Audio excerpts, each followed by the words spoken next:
Peut-être que vous ne connaissez pas la saison dans laquelle nous nous trouvons actuellement dans le domaine prophétique. On l'appelle la saison du tourbillon. Qu'est-ce que la saison du tourbillon? La saison du tourbillon est la saison où Dieu ramène tous les pères à la maison. N'avez-vous pas vu, il y a quelques années, l'un des grands-pères appelé Myles Munroe a été rappelé à la maison. Un autre des pères s'appelait John Paul Jackson, il a été rappelé à la maison. Et puis Bob Jones, et puis Billy Graham, et puis Oral Roberts. En fait, Oral Roberts et Billy Graham sont rentrés à la maison à moins d'1 an d'intervalle. Et T.L. Osborne a été rappelé à la maison il y a quelques années. Et Reinhard Bonk a été rappelé à la maison il y a quelques années. Et Kenneth Hagin a été rappelé à la maison il y a quelques années. Et R.W. Schambach a été rappelé à la maison il y a quelques années. Et Benson Idahosa a été rappelé à la maison il y a quelques années. Et Maurice Serrouillot a été rappelé à la maison il y a quelques années. Et Casey Price a été rappelé à la maison il y a quelques années. Et puis, le père des assemblées de Dieu dans le monde entier a été rappelé à la maison il y a quelques années. Qui était cet homme? Yonggi Cho. Et tous les pères partout, y compris les pères au Nigeria, Charles Oponoya Osweke, a été rappelé à la maison. Parce que nous sommes dans la saison du tourbillon. Quand Dieu ramène les pères à la maison. Pourquoi? Parce que pour que le mouvement final de Dieu soit accompli, vous ne pouvez pas l'accomplir par votre propre puissance. Vous avez besoin d'une double portion des pères. C'est ainsi que très bientôt un W s'en ira et la dernière carte des assemblées de Dieu s'en ira également. Qui est la dernière carte des assemblées de Dieu du Nigeria? Papa Uma Ukpai. Et une fois que Uma sera rappelé, alors les assemblées de Dieu sauront qu'elles sont un récipient vide. Mais la bonne nouvelle est la suivante. Alors que les pères s'en vont dans le tourbillon, les manteaux tombent. Qui va ramasser les tuniques? Papa Uma s'en va. Papa Uma a 82 ans. Il s'en va. Qui va ramasser les tuniques? Qui va ramasser les tuniques? Qui va ramasser les tuniques? Allons-nous rester vides ainsi? Allons-nous rester vides ainsi? Ô Dieu, qui va ramasser les tuniques? Ou bien allons-nous tous rester de simples presbytres à juger des affaires, à nous battre les uns contre les autres pour des positions et des fonctions? Non, Père. S'il te plaît, suscite un autre homme avec une tunique. Élie a été enlevé. Le manteau d'Élie est tombé. Et Élisée a crié, mon père, je t'ai vu, char d'Israël et ses cavaliers. Et le manteau d'Élie est tombé. Et Élisée s'est précipité et a ramassé le manteau. Et le tout dernier miracle d'Élie, qui était l'ouverture du fleuve Jourdain, Élisée a pris le manteau et a frappé ce même Jourdain et a dit, où est l'Éternel, le Dieu de mon père Élie? Et les eaux se sont séparées de ça et de là, et Élisée passa sur la terre ferme. Et tous les fils des prophètes des 7 écoles bibliques, quand ils virent Élisée opérer avec le manteau d'Élie, ils vinrent tous et se prosternèrent devant lui, et ils dirent, l'esprit d'Élie repose maintenant sur Élisée. Ô Seigneur Dieu, ô Seigneur Dieu, ô Seigneur Dieu. Sans des hommes qui portent les tuniques, chaque dénomination se desséchera jusqu'à devenir une simple organisation. Ô Seigneur Dieu, cela devient un système sec, avec rien à offrir, sans avenir, sans destinée. Ce qui maintient chaque organisation, ce sont les hommes avec les tuniques. Saint-Esprit de Dieu, laissez-moi vous dire cette chose. Tout ce qui est au ciel descend sur la terre. Dans les prochaines années, les chérubins descendent. Les séraphins descendent. Le département des pièces de rechange du ciel est sur le point d'être ouvert. Tous les membres manquants, les jambes, les bras, les yeux, ils descendent. Les manteaux anciens descendent. Tout ce qui est dans les cieux descend sur la terre. Les manteaux et les tuniques des pères, ils n'expirent pas. Ce sont toujours des entités vivantes, ces tuniques. Elles sont seulement suspendues dans les airs attendant de trouver un homme, une femme, qui s'alignera avec le porteur de cette tunique. Et quand Dieu trouve un homme, une femme dans n'importe quelle génération qui s'aligne avec le porteur d'une tunique d'une génération précédente, cette même tunique localisera cette personne. C'est ainsi que la tunique d'Élie a localisé Élisée. Et puis, plus tard, il y a eu un autre homme qui s'est aligné. Son nom était Jean-Baptiste. Et le même manteau d'Élie s'est posé sur Jean-Baptiste. C'est ainsi qu'au XVIe siècle, il y a eu un homme appelé George Fox. Il s'est aligné sur le manteau d'Élie. Il ne dormait jamais dans une maison. Il dormait toujours dans les champs. George Fox, du XVIe siècle, il ne portait pas de vêtements comme ceux-ci. Il avait l'habitude de porter des ceintures de cuir et des vêtements de cuir. George Fox était un homme qui, partout où il y avait de la sécheresse dans une communauté, levait la main et priait comme Élie et il y avait une pluie torrentielle. Il est devenu le fondateur de ce qu'on appelle les Quakers parce que lorsqu'il priait, la maison tremblait. George Fox. C'était un homme comme un autre, mais c'est juste que les manteaux ne meurent pas. C'était le même manteau d'Élie qui s'était posé sur Élisée, qui s'était posé sur Jean-Baptiste, qui a localisé George Fox. Puis est venu un homme appelé John Alexander Dowie. John Alexander Dowie. Il avait aussi l'habitude de déclarer que je suis l'Élie qui devait venir. C'était John Alexander Dowie lorsqu'il y avait une sécheresse dans toute la Californie, à Los Angeles, et qu'il n'avait pas eu de pluie depuis 2 ans, et qu'il y avait de la peste, et que les gens mouraient, et qu'il y avait tant de maladies, et partout ils ont commencé à crier et à dire cet homme qui se prend pour Élie, qu'il prie pour que Dieu apporte la pluie. Et John Alexander Dowie s'est tenu dans un endroit appelé le pavillon d'Avar, devant une foule de 3000 personnes, a levé la main et a dit « Ô Seigneur Dieu d'Élie qui a fait descendre les pluies au jour d'autrefois, fais-le à nouveau. » Et il a dit à tout le monde de s'asseoir. Il a prêché son message et il a dit « Je vais prononcer la bénédiction maintenant, que tout le monde court à sa maison, car j'entends le bruit d'une abondance de pluie. » Il n'avait même pas encore prononcé la bénédiction. Tout le monde était trempé jusqu'au slip. Il l'a fait à nouveau à Zion, dans l'Illinois. La même chose. C'est un manteau, monsieur. C'est un manteau. Les manteaux ne meurent pas. Ces tuniques spirituelles sont toujours suspendues dans les airs à la recherche d'hommes et de femmes qui s'aligneront, que vous le sachiez ou que vous ne le sachiez pas. Il y avait un homme qui appartenait aux assemblées de Dieu, mais il n'a pas permis au système des assemblées de Dieu de l'enfermer. Il a tellement cherché et tellement prié qu'il a récupéré cette tunique. Qui était cet homme? Benson Idahosa, le premier directeur des assemblées de Dieu. Mais il avait tellement faim de Dieu. Avez-vous remarqué qu'Élie a le pouvoir de tuer 850 médecins indigènes? Lorsque le Conseil mondial des sorciers venait au Nigeria, 980 sorcières et sorciers, Benson Idahosa a fait la même déclaration qu'Élie. Si je suis un homme de Dieu, cette réunion n'aura pas lieu. Le même Élie qui affronte les rois, Achab, est le même Idahosa qui a affronté Babangida et affronte le gouvernement parce que c'est un manteau, monsieur. C'est une tunique. Beaucoup de gens n'ont pas compris, surtout les gens des assemblées de Dieu. Ils l'ont attaqué parce qu'ils n'entraient pas dans le système. Parce que lorsque vous portez une tunique, vous ne pourrez entrer dans aucun système. S'ils essayent de vous enfermer, vous déchirez la poche et vous sortez. Ce manteau est toujours suspendu dans les airs. Le manteau de Baba Idahosa. Avez-vous remarqué qu'en chaque manteau, ce n'est pas seulement la puissance, c'est la puissance et l'esprit. Zacharie, Gabriel lui a dit, « Tu auras, ta femme Élisabeth aura un enfant. Tu l'appelleras du nom de Jean. Il marchera dans l'esprit et la puissance de qui?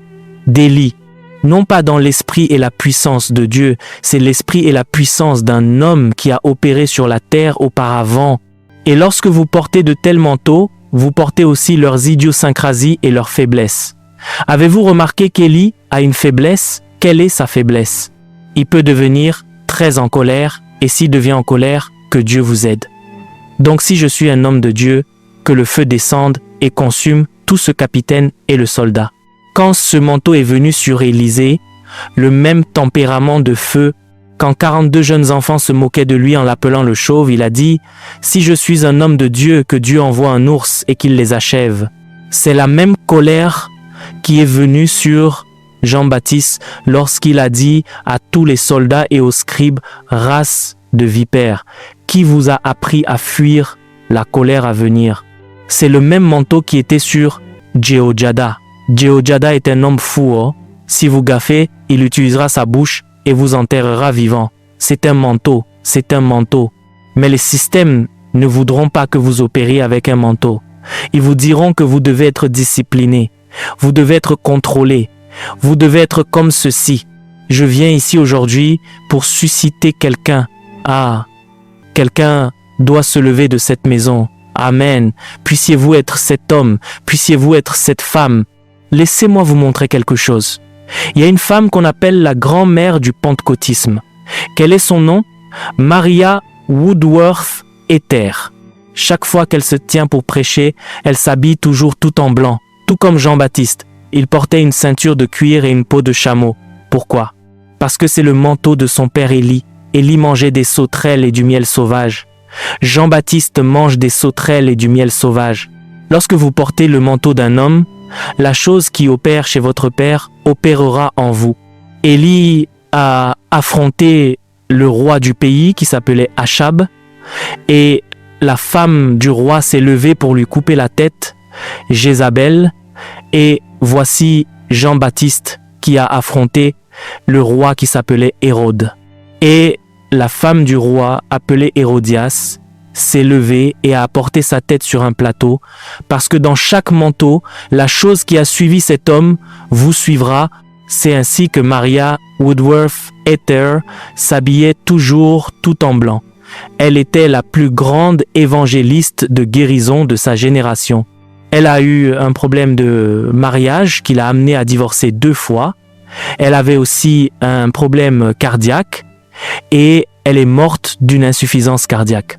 Mais avant de mourir, il y a eu une autre femme qui a traversé 2 États pour s'asseoir sous le ministère de Maria Woodworth Ether pendant 2 semaines. Et avant que Maria Woodworth Ether ne meure, elle a dit « Maman, s'il te plaît, je sens que le tourbillon est sur le point de t'emporter. S'il te plaît, impose les mains, qu'il y ait un transfert. » Qui était cette femme? Aimée Semple McPherson, la fondatrice de Foursquare, et Maria a imposé les mains à Aimée. Et il y a eu un transfert. Et la fondation d'Aimée Semple McPherson était les Assemblées de Dieu. Elle est passée par le collège biblique des Assemblées de Dieu de Springfield, dans le Missouri. Mais elle a reçu quelque chose que les AD ne pouvaient pas lui donner. Elle a récupéré une tunique auprès de Maria. Et Aimée est devenue la plus grande évangéliste de guérison de sa génération. Monsieur, elle a fait se lever plus de boiteux que n'importe quel être humain dans l'histoire. Amy a fait se lever 32 000 boiteux. La deuxième personne à avoir jamais fait se lever autant de boiteux s'appelait Stephen Jeffries. Il en a fait se lever 22 000. Avez-vous entendu parler des frères Jeffries? Ils appartenaient aux Assemblées de Dieu. Vous voyez, cette église appelée les Assemblées de Dieu, vous ne savez pas qui vous êtes. Vous étiez des gens qui opéraient avec des manteaux. Mais en cours de route, vous avez abandonné les manteaux et vous avez poursuivi un système. Aimée a récupéré le manteau de Maria. Lorsqu'elle a récupéré ce manteau, elle faisait se lever les boiteux comme si de rien n'était. Elle s'habillait aussi tout en blanc. Elle a également divorcé 2 fois et s'est mariée 3 fois. Et même la 3e fois qu'elle s'est mariée, elle a divorcé. Elle est aussi morte d'une insuffisance cardiaque. Et avant de mourir, il y a une femme qui est venue dans son collège biblique et s'y est inscrite pour 2 trimestres. Et il y a eu un transfert du manteau d'Amy à cette jeune fille. Qui était cette fille? Catherine Kuhlman. Et le manteau a été transféré d'Amy à Catherine. Et Catherine s'habillait aussi avec une robe toute blanche. Et Catherine est également devenue l'évangéliste de guérison numéro 1 dans le monde. Et Catherine a aussi divorcé. Et Catherine est aussi morte avant son heure d'une insuffisance cardiaque. Mais avant que Catherine ne meure, il y a eu un jeune homme qui s'est assis sous son ministère et a servi pendant 8 ans. Son nom était Benny Hinn. Et il y a eu un transfert de tunique. Et Benny Hinn s'habille aussi tout en blanc. Et Benny Hinn appartient aussi aux assemblées de Dieu. Si vous ne le savez pas, c'est un autre homme qui a pu, au sein des AD, opérer avec une tunique, mais il n'opère pas dans le système. Et Benny Hinn est également devenu l'évangéliste de guérison numéro 1 de cette génération. Et Benny Hinn a aussi divorcé. Et puis, il s'est remarié et a divorcé à nouveau une deuxième fois parce que c'est une tunique. J'entends beaucoup de femmes dire qu'elles veulent le manteau de Kathryn Kuhlman. Êtes-vous prête à rester célibataire pour le reste de votre vie? À l'intérieur de chaque tunique, et Benny Hinn a également eu une insuffisance cardiaque. Oui, il y a un de mes livres que j'ai écrit qui s'appelle « La puissance d'un vœu ». Quand vous lirez ce livre, vous verrez comment on a ordonné à Benny Hinn de ne plus jamais prêcher sous peine de mourir parce qu'il a une hypertrophie cardiaque. Et alors que Benny Hinn arrive à la fin de son ministère, il y a un autre jeune homme du Nigeria qui se frotte à lui. Son nom est Chris Oyakilome et ce manteau de guérison a été transféré à Chris. Et Chris s'habille aussi tout en blanc et Chris a aussi divorcé. Je vais bientôt poser le microphone, mais avant de quitter cet endroit, il y a des tuniques suspendues dans les airs. Il y a des tuniques suspendues dans les airs. Reinhard Bonnke a récupéré la tunique de George Jeffreys, le plus grand évangéliste de guérison en Europe, George Jeffreys. Reinhard Bonnke est allé dans son collège biblique, a lu sa biographie et a commencé à jeûner. Lorsqu'il a été diplômé et qu'il retournait en Allemagne, il a vu une maison portant le nom de George Jeffreys. Je me suis dit, est-ce que cela peut être la maison du grand général de Dieu? Et il a frappé à la porte et une femme est sortie. Il a dit, est-ce la maison de George Jeffreys, le plus grand évangéliste de guérison? Oui, c'est sa maison. Est-il toujours vivant? Il est toujours vivant. Puis-je le voir? Non, il est trop vieux. Il ne peut pas se gérer lui-même. Nous le nourrissons. Nous lui donnons son bain. Et alors que Reinhard Bonnke se retournait pour quitter cette maison, il a entendu une voix de l'intérieur. « Laissez ce jeune homme entrer. Je l'attendais. Je suis venu annoncer à quelqu'un dans cette maison, le Saint-Esprit, le Saint-Esprit, le Saint-Esprit vous attend. » Et c'est ainsi que le manteau de George Jeffreys est venu sur Reinhard Bonnke et il est devenu le plus grand évangéliste de guérison de cette génération. C'est une tunique, monsieur. C'est une tunique. Je n'ai pas le temps d'en parler plus que cela. J'ai même écrit un livre à ce sujet. Il s'appelle « Les manteaux anciens ». Si vous avez besoin de mes livres, je pense qu'ils sont dans la voiture. Allez les chercher. J'ai écrit plus de 60, presque 70 livres. Même ce livre, la majeure partie de ce que je partage ici, tout est dans les livres. Allez les chercher. Monsieur, je ne suis personne, vous savez. Je ne suis rien. Mais je peux aussi vous dire que je suis une personne dans ces assemblées de Dieu et dans cet état de Cross River qui a eu le privilège de rencontrer presque tous les pères. J'ai rencontré Reinhard Bonnke avant sa mort. Reinhard Bonnke m'a imposé les mains 2 fois. Reinhard Bonnke a prophétisé sur ma vie. J'ai rencontré Benson Idahosa avant sa mort. Idahosa m'a embrassé et a parlé en langue sur ma vie pendant 2 minutes sans s'arrêter. J'ai rencontré Papa Ouma face à face et il a prié pour moi plus de 3 fois. Tous les pères auxquels vous pouvez penser, même ceux qui ne sont plus vivants, comme John Wesley, je suis allé dans sa maison à London. Je suis allé dans sa maison à Bristol. Je suis allé dans la maison de John Knox en Écosse, à Édimbourg. John Knox, donne-moi l'Écosse ou je meurs. Ah, je suis entré dans sa maison. Je suis entré dans sa chambre. J'ai posé les mains sur la Bible de John Knox. Je suis allé dans la maison de Smith Wigglesworth. C'était un autre homme des assemblées de Dieu qui a ressuscité 23 personnes d'entre les morts. Partout où je vois des hommes qui portent une tunique, je les cherche, je les cherche, je les cherche, parce que j'ai trop faim. Je ne peux pas survivre dans ce qu'ils appellent l'œuvre de Dieu sans quelque chose d'en haut. Oh Seigneur, j'ai besoin de plus que l'école biblique. J'ai besoin de plus que le certificat. Oh Dieu, libère ta gloire, libère ta puissance, libère ta puissance. Je ne peux pas le faire par moi-même. Je ne peux pas le faire par ma force. J'ai besoin de cette puissance. J'ai besoin de cette puissance. J'ai besoin de cette puissance. J'ai voyagé pendant les 30 dernières années à la recherche d'hommes qui portaient des tuniques. Parce que je cherche une tunique. Mais laissez-moi vous dire, il y a eu un jour où j'ai eu une parole du Saint-Esprit. Il a dit, mon fils, sais-je que cette passion qui te pousse à chercher les hommes avec les tuniques, c'est moi qui l'ai mise en toi. Il a dit, sais-tu pourquoi je fais cela? Parce que tu es le seul homme dans les assemblées de Dieu du Nigeria qui a le privilège que d'autres n'ont pas. Tu as le privilège de voyager dans le monde entier. C'est ainsi que j'ai voyagé nation par nation à la recherche des hommes avec les tuniques. Donc, je suis le seul homme qui a tenu la main de tous les généraux que vous pouvez mentionner. Ils m'ont imposé les mains, je pensais que je le faisais pour moi-même. Je ne savais pas, c'est pas à propos de moi, c'est à propos de ma génération. Un jeune homme est venu et est resté dans mon...